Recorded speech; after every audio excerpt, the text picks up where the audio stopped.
Bismillahirrahmanirrahim. Assalamualaikum warahmatullahi wabarakatuh. Apa kabar mahasiswa Tabis IPA UIN Fatmawati Soekarno Bengkulu yang saya cintai.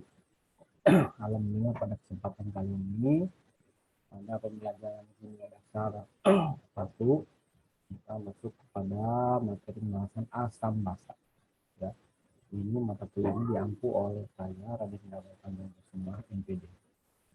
Pembahasan ini merupakan salah satu pembahasan di dalam kimia dasar, merupakan basis keilmuan Anda belum masuk kepada IPA terpadu di masa yang akan datang. Baik,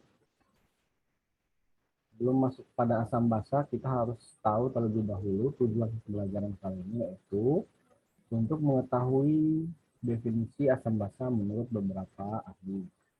Kemudian mengetahui jenis-jenis asam dan basa berdasarkan kekuatannya.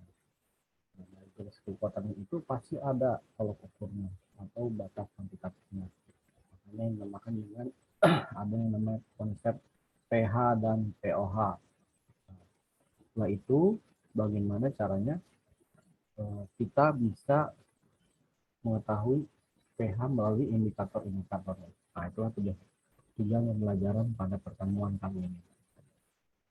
Nah, untuk bisa menjawab tujuan, maka saya buat pertanyaan yang akan kita cari jawabannya kemudian. Yang pertama, jelaskanlah definisi asam dan basa yang Anda ketahui. Kemudian pertanyaan yang kedua adalah, berikanlah contoh senyawa yang termasuk asam lemah, asam kuat, basa lemah, dan basa kuat masing-masing juga. Kemudian yang ketiga, yang terakhir adalah sebutkanlah indikator pH yang Anda ketahui. Jadi Anda catat ini, kemudian cari jawabannya. Nanti kita akan bahas bersama-sama supaya kita bisa paham dan bisa menjelaskan kembali konsep-konsep yang ada di dalam materi asam dan basa. Baik, yang pertama itu adalah definisi asam basa. Jadi pada pertanyaan pertama adalah mengetahui definisi. Definisi asam basa yang pertama menurut ahli pertama itu Arrhenius. Menurut Arrhenius, yang dimaksud dengan asam itu adalah substansi yang menghasilkan ion H+. Ya, substansi yang menghasilkan ion H+ di dalam air, artinya jika kita celupkan atau kita larutkan sesuatu substansi dalam air, dia akan menghasilkan ion H+. Itulah yang dinamakan dengan basa. Lalu bagaimana dengan basa? Basa yaitu kebalikannya, substansi yang jika dilarutkan atau berada pada kondisi berair itu menghasilkan ion OH- di dalam airnya. Ini pendapat Arrhenius tentu saja berbeda dengan Bronsted-Lowry dan Lewis. Dan masing-masing memiliki konsepnya tersendiri. Jadi kita nanti di akhir tinggal mengkonklusi apa yang dimaksud dari ketiga ahli tersebut. Menurut Bronsted-Lowry, yang dinamakan dengan asam adalah donor proton. Ya. Dengan bahasa menurut Bronsted-Lowry itu adalah reseptor proton. Kemudian menurut ahli yang terakhir yaitu menurut Lewis, yang dimaksud dengan asam itu adalah akseptor pasangan elektron. Ya, jadi asam itu adalah akseptor pasangan elektron. Kalau yang dimaksudkan basa itu adalah donor pasangan elektron. Ya.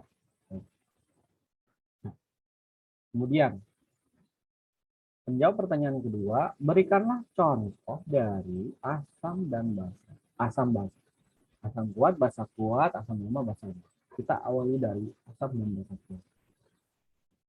Jadi yang dimaksud dengan asam dan basa kuat itu adalah jika substansi tersebut atau material ataupun senyawa yang berada di dalam air, dia akan seluruhnya terionisasi secara sempurna. Contohnya HCl. ya, dilarutkan ke dalam air. HCl tambah H2O menghasilkan H3O plus dan Cl-. Ya, itu cara bacanya. HCl terlarut dalam air, HCl plus H2O menghasilkan H3O plus dan Cl-. Seluruhnya itu adalah aqueous, ya, kecuali H2O yang liquid, ya, posisi liquid itu adalah murni. Kemudian NaOH. Nah, ini keadaannya itu adalah solid, ya, atau padat. Ketika di dalam air, ini sebenarnya bisa saja dimasukin di sini, yang kita tidak bisa. Seluruhnya dia akan terionisasi sempurna menjadi ion Na+ dan OH-. Nah, ini hasil dari reaksi ini menghasilkan ion Na+ dan OH-. Keduanya dalam bentuk aktif. Kemudian yang dimaksud dengan asam dan basa lemah itu adalah ketika dalam kondisi terlarut atau berada dalam air hanya terionisasi sebagian. Contoh asam asetat, ya, CH3COH berada dalam air, maka menghasilkan CH3CO-, ya, dan H3O. Nah, ini posisinya tidak terionisasi sempurna, jadi hanya terionisasi sebagian. Nah, kemudian NH3 nih, ya. Ketika dalam air dia menghasilkan ion amonium NH4+ dan OH-. Nah, untuk melihat ionisasi ionisasi sebagian itu bisa dilihat dari indikator tetapan ionisasi Ka atau Kb. Ka untuk asam, Kb untuk basa. Nah, kita lihat, ya, ini dari hasil konklusi berdasarkan golongan dan periodenya, ya. Jadi untuk periode 2 dan golongan 4A sampai 7A, mulai dari periode 2, ya, makin ke kanan dari periode 2 itu, maka kekuatan asam itu makin tinggi, ya. Contohnya yang 4, NH3, H2O, HF, ya. Increasing acid strength. Sedangkan dari berdasarkan golongan, kenaikan asam itu justru malah ke bawah, gitu, ya, ke bawah. Contohnya pada golongan 7A, ya, IHF, dia makin ke bawah makin kuat. Contohnya nih HF ini kan asam lemah. HCl itu adalah asam kuat. Nah, ini saya bahas dari segi meningkatnya kekuatan asam, ya. Nah, untuk meningkatnya kekuatan basa bisa Anda pelajari sendiri, karena ini asam dan basa bisa dibilang oposit atau kebalikan. Selanjutnya, ya. Lalu bagaimana sih kita, tadi pertanyaan di awal, bagaimana kita menentukan pH dan pOH? Ini jawabannya. pH itu didefinisikan sebagai logaritma negatif dengan basis 10 dari konsentrasi ion H+. Ya. Rumus pH itu adalah pH sama dengan min log H+. H itu min log OH-. Ya. Ataupun dapat kita katakan bahwa pOH itu adalah 14 dikurangi pH. Itu adalah rumus dari mencari pH dan pOH. Selanjutnya, untuk asam, pH-nya itu kita kategorisasikan di mana itu konsentrasi H+-nya lebih dari 10 pangkat 7. Atau pH-nya itu adalah kurang dari 7. Sedangkan netral,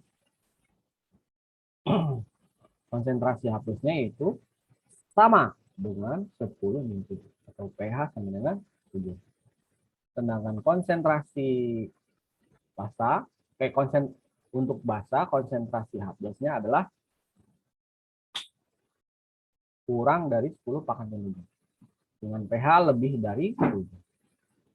Nah, untuk melihat, nah itu kan tadi data untuk mencari data kuantitatif dari asam dan basa. Ini adalah indikator pH. Indikator pH itu adalah zat warna larut yang perubahan warnanya tampak jelas ya, tentang pH yang tinggi. Indikatornya macam-macam ya, ini bisa cairan atau indikator yang konstan. Indikator yang khas adalah asam organik yang lemah yang mempunyai warna berbeda dari basa penunjuknya. Contohnya kertas lakmus. Kertas lakmus ini, kertas lakmusnya ada yang warna merah, ada yang biru. Kalau dicelupkan pada asam, warna tetap asam, warnanya tetap merah. Kalau kertas biru dicelupkan kepada lautan asam, dia akan berubah menjadi merah. Timbal biru, ini adalah larutan. Kemudian metil ini adalah larutan juga. Metil merah itu adalah larutan. Kemudian PP, yaitu larutan PP juga memiliki, ini merupakan larutan juga. Dari BTB, metil jingga, metil merah, dan PP itu memiliki track ini sendiri ya, tracking pH tersendiri. Nah, itu akan kita bahas kemudian. Demikian, mahasiswa sekalian, mudah-mudahan bisa paham. Insya Allah kita akan lanjutkan pada pertemuan berikutnya. Wassalamualaikum warahmatullahi wabarakatuh.